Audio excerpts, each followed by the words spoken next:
Hello friends, तो कैसे हैं आप लोग। तो मैं जुड़ गया हूं आपके न्यू सेशन के साथ और आज का जो सेशन है आपके लिए बहुत ही ज़्यादा इंपॉर्टेंट होने वाला है। तो इस सेशन को आप लोग ज्वाइन करना नहीं भूलेंगे। तो चलिए हम लोग अपने क्लास की शुरुआत कर लेते हैं अपने क्वेश्चन के साथ। 1855 ईस्वी में संथाल विद्रोह का नेतृत्व किसने किया। तो पहली बात याद रख लो, संथाल विद्रोह हुआ कब है। तो 1855 में। कब हुआ संथाल विद्रोह? 1855। नेतृत्व किसने किया? सिद्धू कानू, गांधी जी, बिरसा मुंडा या जतरा भगत। तो नेतृत्व जो किए हैं इसके, तो सिद्धू कानू या किए हैं। ठीक है, संथाल विद्रोह का नेतृत्व सिद्धू कानू। और साथ में याद रख लेना चांद भैरव। चांद भैरव, सिद्धू कानू और चांद भैरव जो है ये संथाल विद्रोह का नेतृत्व किया है। ठीक ना। और ये विद्रोह, संथाल विद्रोह हुआ कब है? तो 1855-56 के बीच में हुआ है। 1855-56 के बीच में जो है संथाल विद्रोह हुआ है। ठीक है। उसके बाद याद रख लेना ये फैला कहां तक था। तो ये मेरे भाई जो फैला था ये भागलपुर से राजमहल की पहाड़ी तक फैला था। कहां तक फैला था? भागलपुर से राजमहल की पहाड़ी तक फैला था। राजमहल की पहाड़ी तक, पहाड़ी तक फैला, भागलपुर से राजमहल की पहाड़ी तक फैला था क्या? तो संथाल विद्रोह। और ये हुआ कब था? तो 1855-56 में। और इसका नेतृत्व किसने किया? तो सिद्धू कानू और साथ में चांद भैरव को भी याद रख लेना है। ठीक है। अब तो करेक्ट आंसर होने वाला है ए नंबर। ठीक है। गांधी जी से एक मैगजीन याद रख लो, young India. Young India Gandhi ji का मैगजीन याद रख लो। ठीक है। यंग इंडिया क्या है? तो गांधी जी का मैगजीन याद रख लो। ठीक है। चलो फिर नेक्स्ट स्लाइड की तरफ। बंकिम चंद्र चटर्जी के आनंद मठ में किस विद्रोह का उल्लेख है? पहली बात की आनंद मठ किसने लिखा? तो बंकिम चंद्र चटर्जी ने आनंद मठ लिखा है। ठीक है। आनंद मठ किसने लिखा है? तो बंकिम चंद्र चटर्जी ने आनंद मठ लिखा है। ठीक है। और इसमें किस विद्रोह का उल्लेख है? तो वो है सन्यासी विद्रोह, कुका, उल गुलान या मोपला। तो जो आनंद मठ पुस्तक में जो विद्रोह का वर्णन है वो आपके सन्यासी विद्रोह का उल्लेख किया गया है। ठीक है। सन्यासी विद्रोह का उल्लेख किया गया है। ठीक है। अब देखिए सन्यासी विद्रोह के बारे में देखिए।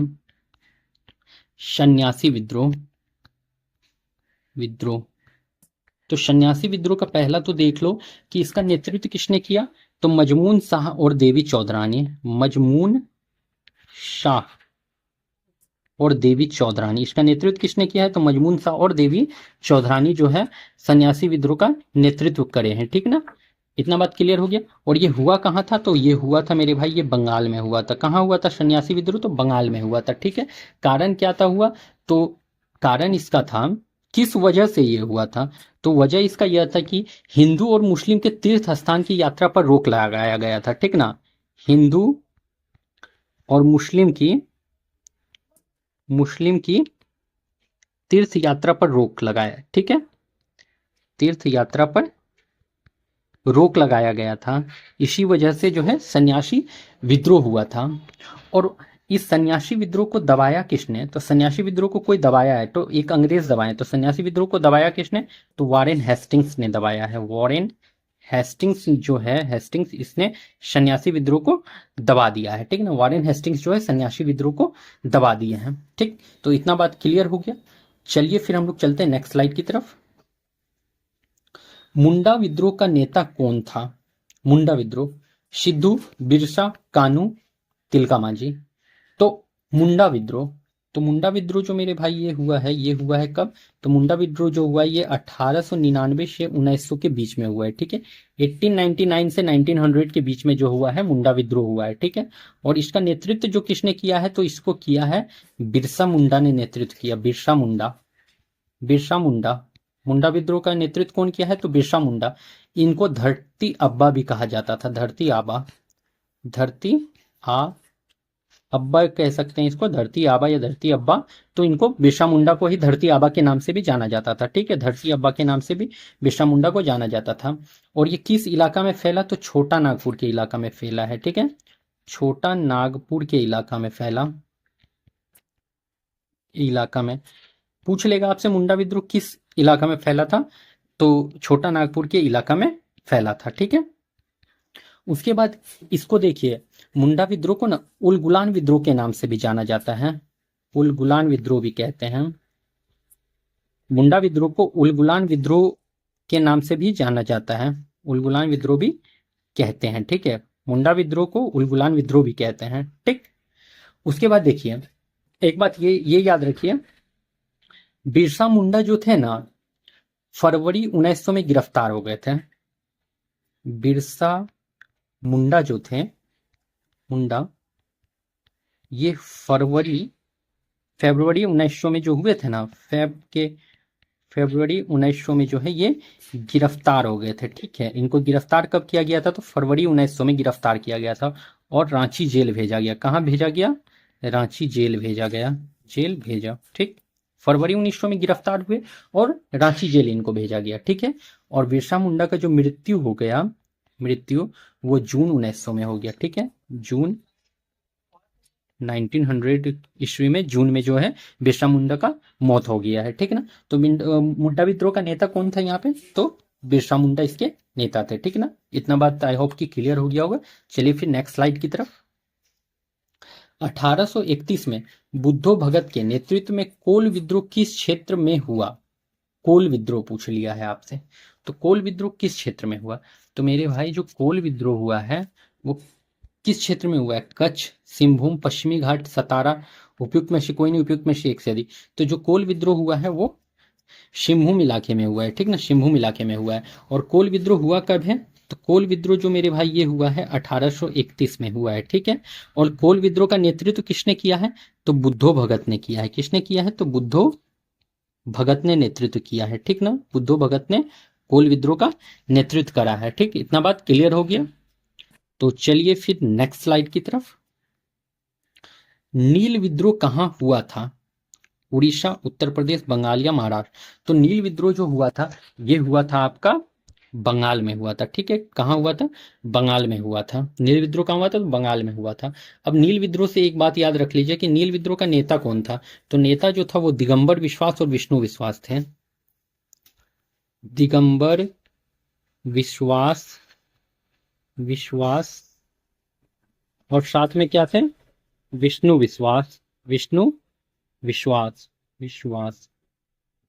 ठीक, दिगंबर विश्वास और विष्णु विश्वास जो थे वो नील विद्रोह के नेता थे। ठीक ना, दिगंबर विश्वास और विष्णु विश्वास जो थे वो नील विद्रोह के नेता थे। और ये नील विद्रोह हुआ कब था? तो 1859-60 के बीच में ये नील विद्रोह हुआ था। 1859-60 के बीच में ये नील विद्रोह हुआ।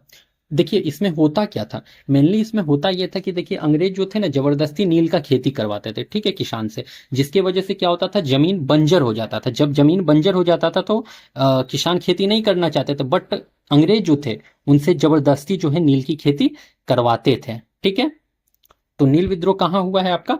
तो ये बंगाल में हुआ है। ठीक है, और एक बात आप लोग अब ध्यान से सुन लीजिए, जितना भी विद्रोह वाला जो क्वेश्चन आ रहा है या फिर आंदोलन वाला जो भी क्वेश्चन आ रहा है वो सब आपके लिए वीवीआई हो जाता है। ठीक ना, क्योंकि आपको आपके आंदोलन से जो है एक क्वेश्चन देखने को जरूर मिलेगा। टीआरई 4 में फिक्स है एक क्वेश्चन। ठीक है, तो जितना भी आंदोलन से रिलेटेड क्वेश्चन है वो वीवीआई हो जाता है आपके टीआरई 4 के लिए। तो इसलिए आंदोलन को या फिर विद्रोह टाइप वाले क्वेश्चन को आप इग्नोर नहीं करेंगे, उसको बहुत अच्छे से देख लीजिएगा, क्योंकि वहां से एक क्वेश्चन जरूर फंसेगा एग्जाम में। इतना श्योर है, 100% दावा है कि वहां से क्वेश्चन फंसेगा। ठीक ना, तो चलिए आगे देखते हैं हम। यहाँ पे एक चीज और देख लीजिए, नील दर्पण एक पुस्तक है। जो नील दर्पण कौन लिखा है? तो नील दर्पण जो है ये नील दर्पण जो है ये दीनबंधु मित्र के द्वारा लिखा गया है। दीनबंधु मित्र, नील दर्पण पुस्तक कौन लिखा है? तो दीनबंधु मित्र। और इसमें जो है ना किसान, नील के किसानों का जो है स्थिति का वर्णन किया गया है। ठीक है, मतलब नील दर्पण बुक में जो है जो दीनबंधु मित्र लिखे हैं उसमें नील के किसानों का जो है सारा चीज वर्णन किया गया है। ठीक है, तो नील दर्पण किसने लिखा है? तो दीनबंधु मित्र ने लिखा है। इस बात को भी याद रख लियो। ठीक ना, और देखिए ये जो नील विद्रोह ये हुआ कहाँ था? तो बंगाल में। कहाँ हुआ था नील विद्रोह? तो नील विद्रोह जो हुआ था बंगाल। और बंगाल में कहाँ पर? तो बंगाल के नदिया जिला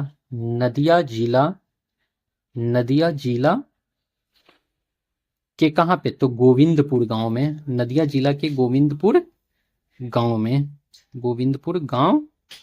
नदिया जिला के गोविंदपुर गांव में हुआ था ये आपका नील विद्रोह। तो नील विद्रोह कहाँ हुआ है? तो बंगाल में हुआ है। बंगाल में कहाँ? तो नदिया जिला के गोविंदपुर गांव में। ठीक, आई होप इतना क्लियर हो गया होगा। चलिए फिर नेक्स्ट स्लाइड की तरफ।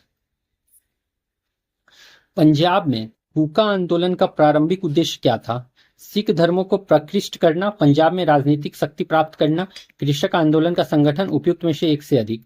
तो कूका आंदोलन का जो मेन उद्देश्य था मेरे भाई वो था सिख धर्म को प्रकृष्ट करना। ठीक है, सिख धर्म को प्रकृष्ट करना। Option number A is our correct answer. ठीक, देखिए कूका आंदोलन मेनली हुआ कहाँ था, देखो यहाँ पे कूका आंदोलन, जो कूका आंदोलन जो मेनली हुआ था ये किस इलाके में हुआ, तो ये पंजाब के इलाके में हुआ था कूका आंदोलन। ठीक है, नेतृत्व इसका कौन किए हैं, तो जवाहर मल, जवाहर जवाहर मल, जवाहर मल, बालक सिंह, बालक सिंह, जवाहर मल, बालक सिंह और राम सिंह कूका, राम सिंह कूका।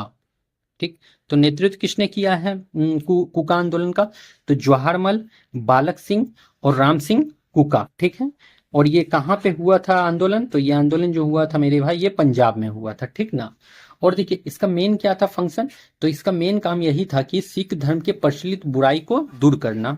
मेन फंक्शन इसका था सिख धर्म का प्रचलित बुराई को दूर करना। ठीक ना, तो आई होप कि इतना क्लियर हो गया होगा। और देख लो जितना भी ये आंदोलन टाइप का क्वेश्चन है ये भी आई हो जाता है आपके एग्जाम के लिए, तो इसको इग्नोर करके नहीं चलना। मैं बार बार कह रहा हूँ इग्नोर करके नहीं चलना, नहीं तो बाद में बहुत पछताना पड़ेगा। चलिए फिर नेक्स्ट क्वेश्चन की तरफ। छोटा नागपुर क्षेत्र के मुंडा और संथाल, मुंडा और संथाल निम्नलिखित में से किस पेड़ की पूजा करते हैं, तो मुंडा और संथाल किस पेड़ का पूजा करता है, इमली, आम, कदम, उपयुक्त में से एक से अधिक, उपयुक्त में से कोई नहीं। टीआरई 1 का क्वेश्चन है ये, टीआरई 1 का क्वेश्चन है ये। तो जो पूजा करता है मुंडा और संथाल वो कदम के पेड़ का पूजा करता है। ठीक ना, चलो फिर नेक्स्ट स्लाइड। निम्नलिखित में से कौन सा व्यक्ति चिपको आंदोलन से जुड़ा हुआ है, वीवीआई, टीआरई 1 या 1 का क्वेश्चन है ये। ठीक है, और फिर पे आएगा क्वेश्चन, और हम बोले ना जितना भी आंदोलन टाइप का क्वेश्चन है वहां से एक ना एक क्वेश्चन जरूर देखने को मिलेगा, ये लिख के रख लो अभी से। ठीक ना, तो देखो चिपको आंदोलन से कौन रिलेटेड है, मेधा पाटेकर, सुंदरलाल बहुगुणा, राजेंद्र सिंह, पांडुरंग हेगड़े। तो चिपको आंदोलन से जो मेरे भाई यहाँ पे जो संबंधित है वो तुम्हारा कौन संबंधित है, तो यहाँ पे तुम्हारा सुंदरलाल जो बहुगुणा है वो चिपको आंदोलन से रिलेटेड है। अब चिपको आंदोलन से याद रखो कुछ कुछ हुआ कहाँ था, तो उत्तराखंड, उत्तराखंड के चमोली जिला में हुआ था, कि चमोली, उत्तराखंड के चमोली जिला में हुआ। कहाँ पर हुआ है, तो उत्तराखंड के चमोली जिला में आपका चिपको आंदोलन हुआ है। ठीक ना, और देखो इसके नेतृत्व किसने किया है, तो सुंदरलाल बहुगुणा, सुंदर लाल बहुगुणा, बहुगुणा। ठीक है, उसके साथ में याद रखो चंडी प्रसाद भट्ट, चंदी प्रसाद भट्ट। सब नाम याद रखना है क्योंकि हो सकता है कि बीपीएससी कंफ्यूज करने के लिए ये सब नाम दे देगा और पता रहेगा नहीं तो फिर बता नहीं पाओगे, तो इसलिए सब नाम याद रखना है। ठीक है, गौरा देवी, गौरा देवी और एक थी कौन, सुदेशा देवी। तो 4 आदमी का नाम याद रख लेना है चिपको आंदोलन से। ठीक ना, सुंदरलाल बहुगुणा, चंदी प्रसाद भट्ट, गौरा देवी और सुदेशा देवी, ये 4 आदमी का नाम चिपको आंदोलन से रिलेट करके याद रखना है। ठीक है, क्योंकि क्वेश्चन कंफ्यूज करने के लिए दे देगा कि किसने नेतृत्व किया, तो सुंदरलाल बहुगुणा भी दे देगा, चंदी प्रसाद भट्ट भी दे देगा, गौरा देवी दे देगा, और तुमको सिर्फ पता रहेगा कि सुंदरलाल बहुगुणा आंसर होता है, तो फिर वहां पे गलत मार के आ जाओगे। ठीक ना, तो इसलिए सब नाम पता रहेगा तो मार दोगे उपयुक्त में से एक से अधिक, तो बस सही हो जाएगा। ठीक, तो कहाँ पे हुआ है, तो चिपको आंदोलन तो उत्तराखंड के चमोली जिला में हुआ है, और कौन कौन संबंधित है इससे, तो सुंदरलाल बहुगुणा, चंदी प्रसाद भट्ट, गौरा देवी और सुदेशा देवी। ठीक, और ये क्वेश्चन इंपॉर्टेंट है, और इस टाइप का और भी इन्वायरमेंटलिस्ट वाला जो भी क्वेश्चन है वो भी बेहद इंपॉर्टेंट होने वाला है। ठीक ना, अब राजेंद्र सिंह से देख लो, राजेंद्र सिंह को जल पुरुष कहा जाता है, जल पुरुष, वाटरमैन। ठीक है, राजेंद्र सिंह जल पुरुष। ठीक है, मेधा पाटेकर जो है नर्मदा बचाओ से, मेधा पाटेकर रिलेटेड है, नर्मदा बचाओ, नर्मदा बचाओ से कौन रिलेटेड है, तो मेधा पाटेकर जो है नर्मदा बचाओ से रिलेटेड है। ठीक है, चलो फिर नेक्स्ट स्लाइड की तरफ। वह उपकरण जो ईंधन की रासायनिक ऊर्जा को सीधे विद्युत ऊर्जा में बदलता है, मतलब कि रासायनिक ऊर्जा को सीधा विद्युत ऊर्जा में बदलता है, तो कौन है, सांद्रता सेल, ईंधन सेल, गैल्वेनिक सेल, बी और सी दोनों। तो यहाँ देख लो तुम्हारा जो करेक्ट आंसर होने वाला है वो एक ईंधन सेल भी तुम्हारा जो है रासायनिक ऊर्जा को विद्युत ऊर्जा में बदलता है, और गैल्वेनिक सेल जो है वो भी विद्युत ऊर्जा को रासायनिक ऊर्जा को विद्युत ऊर्जा में बदलता है। तो यहाँ जो करेक्ट आंसर होने वाला है वो बी और सी दोनों होने वाला है। तो उपयुक्त में से एक से अधिक, तो करेक्ट आंसर जो होगा डी नंबर होगा। ठीक है, बी और सी दोनों यहाँ पे करेक्ट आंसर होगा। ठीक है, चलो फिर नेक्स्ट स्लाइड में, टूटी हुई हड्डियों की रक्षा के लिए प्लास्टर ऑफ पेरिस का प्रयोग होता है। यह है बुझा चूना, calcium carbonate, calcium oxide, gypsum, उपयुक्त में से कोई नहीं। तो मेरे भाई जो प्लास्टर ऑफ पेरिस जो बना होता है ना, वो जिप्सम का बना होता है। किसका रहता है प्लास्टर ऑफ पेरिस? तो वो जिप्सम का बना होता है। और प्लास्टर ऑफ पेरिस का देख लो फॉर्मूला क्या है, तो CaSO4 half H2O। Plaster of Paris का फॉर्मूला क्या है? CaSO4 half H2O। इसको क्या कहा जाता है? Calcium sulphate hemihydrate, hemihydrate, calcium sulphate hemihydrate. और प्लास्टर ऑफ पेरिस बनता किससे है? तो मेरे भाई वो बनता है जिप्सम से बनता है। प्लास्टर ऑफ पेरिस किससे बनता है? तो जिप्सम से बनता है प्लास्टर ऑफ पेरिस। ठीक है, प्लास्टर ऑफ पेरिस जो है वो जिप्सम से बनता है, जिप्सम से बनता है। नोट डाउन करके ये भी पॉइंट याद है, प्लास्टर ऑफ पेरिस किससे बनता है? तो वो जिप्सम से बनता है। चलो फिर नेक्स्ट स्लाइड की तरफ। सोन और गंगा नदी का संगम बिहार के किस जिले में स्थित है? तो सोन और गंगा नदी बिहार के किस जिला में मिल जाता है, ये पूछ रहा है। तो बिहार का किस जिला में सोन और गंगा नदी मिलता है? बक्सर, पटना, भोजपुर या नालंदा? तो सोन और गंगा नदी जो मिल जाता है तो बिहार के पटना जिले में सोन और गंगा नदी मिल जाता है जाके। ठीक है, संगम कहाँ पे होता है सोन और गंगा का? तो बिहार के पटना जिले में होता है, पटना जिला में होता है। ठीक है, पटना जिला में होता है। और पटना जिला में लोकसभा का सीट कितना है? तो लोकसभा का सीट कितना है पटना जिला में? तो 2 है। और विधानसभा कितना है? विधानसभा 14 है। विधानसभा कितना है? तो विधानसभा 14 है। पटना जिला में लोकसभा का सीट कितना है? तो 2 है। और विधानसभा कितना है? विधानसभा का सीट कितना है? तो 14 है। ठीक ना, क्लियर हो गया इतना बात। और सबसे अधिक आबादी भी पटना जिला में ही है। ठीक है, सबसे अधिक आबादी जो है पटना जिला में ही है। सबसे अधिक जो पॉपुलेशन जो है वो भी पटना जिला में ही है। और दाल और दूध सबसे अधिक जो होता है, दाल और दूध जो होता है सबसे अधिक पटना जिला में ही होता है। ठीक है, दाल दूध सबसे अधिक पटना जिला में ही होता है। दाल और दूध सबसे अधिक जो है पटना जिला में ही होता है। ठीक है ना, इतना बात भी क्लियर हो गया। चलो फिर नेक्स्ट स्लाइड की तरफ। भारत में निम्नलिखित में से कौन सी नदी घाटी कोयले के लिए समृद्ध है? तो कौन सा घाटी जो है कोयले के लिए समृद्ध है? तो कोयला के लिए मतलब कोयला जहां पे अधिक पाया जाता है, महानदी घाटी, सोन नदी घाटी, दामोदर नदी घाटी, तेल नदी घाटी। तो कोयला जो ज्यादा पाया जाता है मेरे भाई वो देखो महानदी घाटी में मिलेगा ही, सोन नदी घाटी में मिलता है, दामोदर नदी घाटी में। तो यहाँ जो करेक्ट आंसर होगा उपयुक्त में से एक से अधिक, मतलब ए बी सी जो है तीनों इसका करेक्ट आंसर देखने को मिलेगा। तो कोयला के लिए समृद्ध जो है महानदी घाटी भी है, सोन नदी घाटी है, दामोदर नदी घाटी भी है। ठीक है, चलो फिर नेक्स्ट स्लाइड की तरफ। निम्नलिखित में से कहाँ अक्टूबर और नवंबर के महीने में भारी वर्षा होती है? पूछ लिया है अक्टूबर और नवंबर में कहाँ सबसे ज्यादा वर्षा होता है। ठीक है, तो गारो, खासी और जयंतिया की पहाड़ी, कोरोमंडल तक, छोटा नागपुर का पटा, उपयुक्त में से एक से अधिक, उपयुक्त में से कोई नहीं। तो अक्टूबर और नवंबर में ज्यादा बारिश जो होगा वो होगा कोरोमंडल तट में। ठीक है, या इस यहाँ पे तमिलनाडु भी दिया रहेगा तो तमिलनाडु भी सही हो जाएगा। ठीक है, तमिलनाडु भी दिया रहेगा तो तमिलनाडु भी करेक्ट ही होने वाला है। ठीक है, तो सबसे अधिक वर्षा कहाँ होगा अक्टूबर और नवंबर के मंथ में? तो वो कोरोमंडल तट या तमिलनाडु दिया रहेगा तो तमिलनाडु ही लगा के आ जाना है। ठीक है, चलो फिर नेक्स्ट स्लाइड में। फलों एवं सब्जियों की खेती कहलाती है। फूलों की खेती, कृषि, बागवानी, उपयुक्त में से एक से अधिक।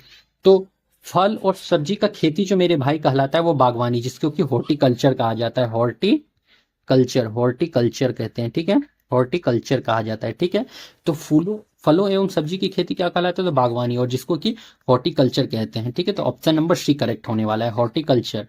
चलो फिर नेक्स्ट स्लाइड में। उच्च न्यायालय में न्यायाधीशों की संख्या निर्धारित करने का अधिकार निम्नलिखित में से किसके पास है? तो पूछ रहा है कि न्यायाधीश का संख्या कौन निर्धारित करेगा। सिंपल सा क्वेश्चन है कि न्यायाधीश का जो जज का संख्या होता है वो कौन निर्धारित करेगा? सांसद, राष्ट्रपति, राज्य के मुख्यमंत्री या प्रधानमंत्री? तो न्यायाधीश की संख्या जो निर्धारित करता है मेरे भाई वो सांसद करता है। कौन करता है? तो न्यायाधीश की संख्या कौन? सांसद करता है निर्धारित। ठीक है, चलो फिर नेक्स्ट स्लाइड में। भारत के राष्ट्रपति के चुनाव मंडल में कौन कौन सम्मिलित होते हैं? तो देखो क्या पूछा है, भारत के राष्ट्रपति के चुनाव मंडल में कौन कौन सम्मिलित होता है।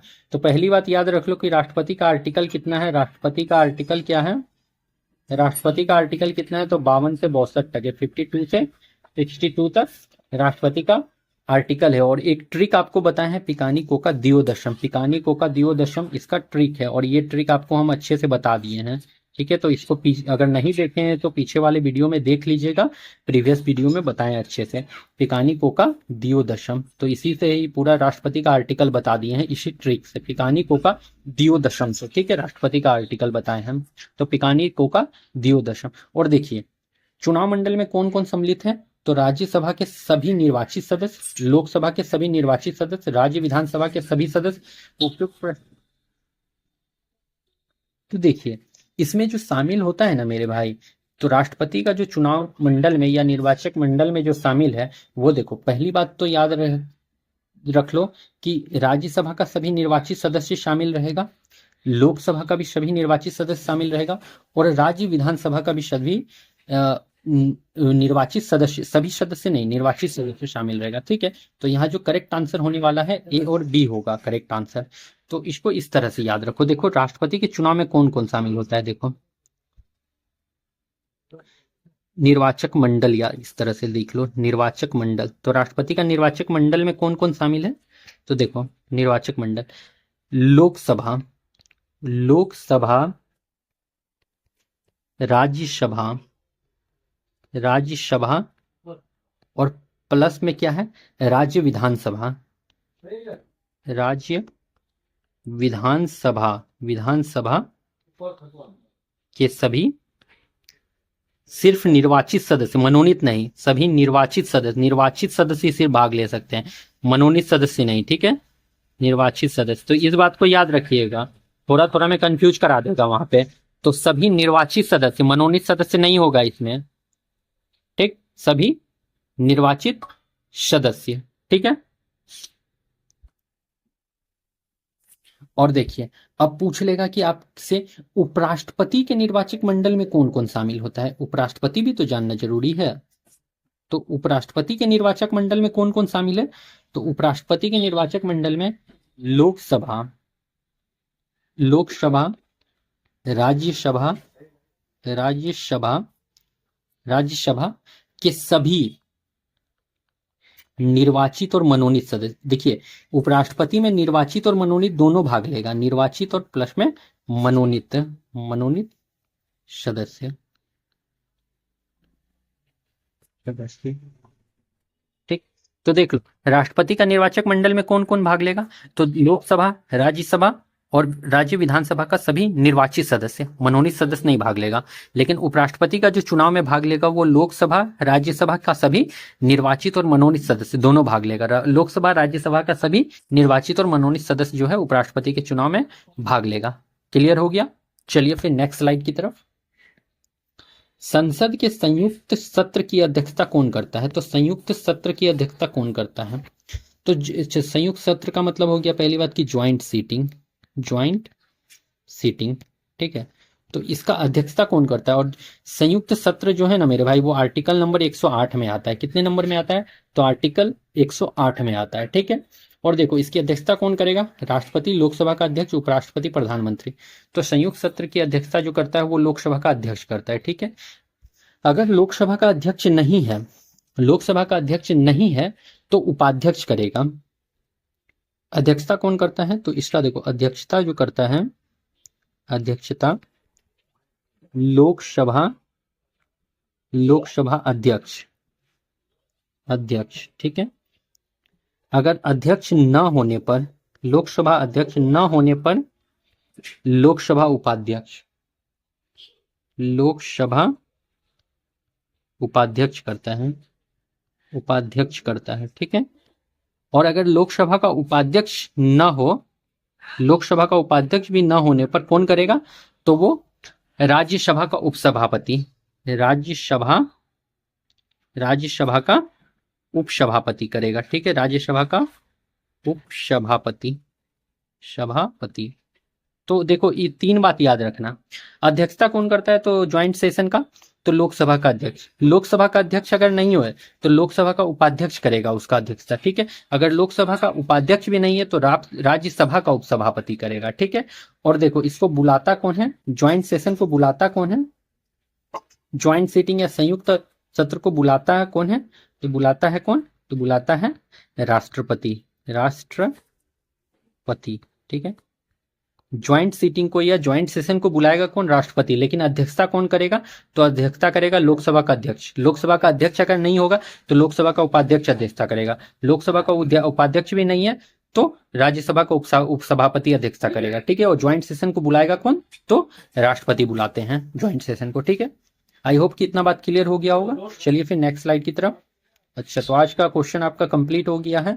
तो आई होप कि आपको मेरा क्लास पसंद आया होगा। क्लास अगर पसंद आया हो तो लाइक शेयर जरूर कर देंगे और अपने चैनल को सब्सक्राइब कर लेंगे, जिससे मुझे मोटिवेशन मिलता रहेगा और मैं आपके लिए और भी बेटर करने का ट्राई करूंगा। तो चलिए फिर हम लोग मिलते हैं अपने किसी क्लास में, तब तक के लिए take care, good bye and अपने पढ़ाई को कंटिन्यू करिए, बाय।